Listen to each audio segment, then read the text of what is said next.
مومن کی نشانیاں۔ سیدنا انس بن مالک رضی اللہ تعالیٰ عنہ سے روایت ہے کہ نبی کریم صلی اللہ علیہ وآلہ وسلم نے فرمایا،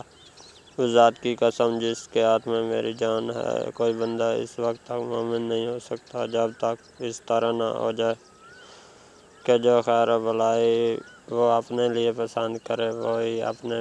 بھائی کے لیے پسند کرے۔ سیدنا ابو موسیٰ اشعری رضی اللہ تعالیٰ عنہ سے مروی ہے کہ رسول اللہ صلی اللہ علیہ وسلم نے فرمایا، جو نیکی کر کے خوش ہوا اور برائی کر کے پریشان ہوا وہ مومن ہے۔ سیدنا عبداللہ بن مسعود رضی اللہ تعالیٰ عنہ سے مروی ہے کہ رسول اللہ صلی اللہ علیہ وآلہ وسلم نے فرمایا، بے شک اللہ تعالیٰ نے جس طرح تمہارے درمیان رزق کو تقسیم کیا ہے، اس طرح اس نے تمہارے مابین تمہارے اخلاق کو بھی تقسیم کیا ہے، اور بے شک اللہ تعالیٰ دنیا اس کو بھی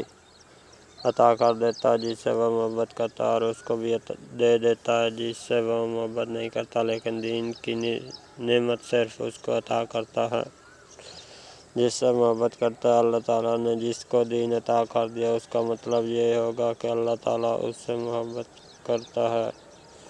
اس ذات کی قسم جس کے ہاتھ میں میری جان ہے، کوئی اس وقت تک مسلمان نہیں ہو سکتا جب تک اس کا دل اور زبان مطیع نہ ہو جائیں، اور کوئی بندہ اس وقت تک مومن نہیں ہو سکتا جب تک ایسا نہ ہو جائے کہ اس کا ہمسایہ اس کے شرور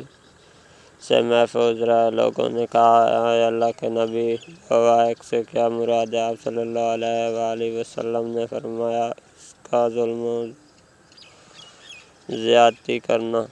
اور جو آدمی حرام مال کما کر اس کو خرچ کرے گا تو اس میں برکت نہیں ہوگی اور اس سے کیا ہوا صدقہ قبول نہیں ہوگا، اور ایسا آدمی اس قسم کا جو مال بھی اپنے ترکے میں چھوڑ کر جائے وہ اس کی جہنم کے لیے اس کا زیادہ راہ ہوگا۔ بے شک اللہ تعالیٰ برائی کو برائی سے نہیں مٹاتا بلکہ برائی کو اچھائی سے مٹاتا۔ بے شک خبیث چیز کو نہیں مٹا سکتی۔ حرام مال خرچ کرنے سے گناہ نہیں مٹتے بلکہ حلال مال خرچ کرنے سے گناہوں کی صفائی ہوتی ہے۔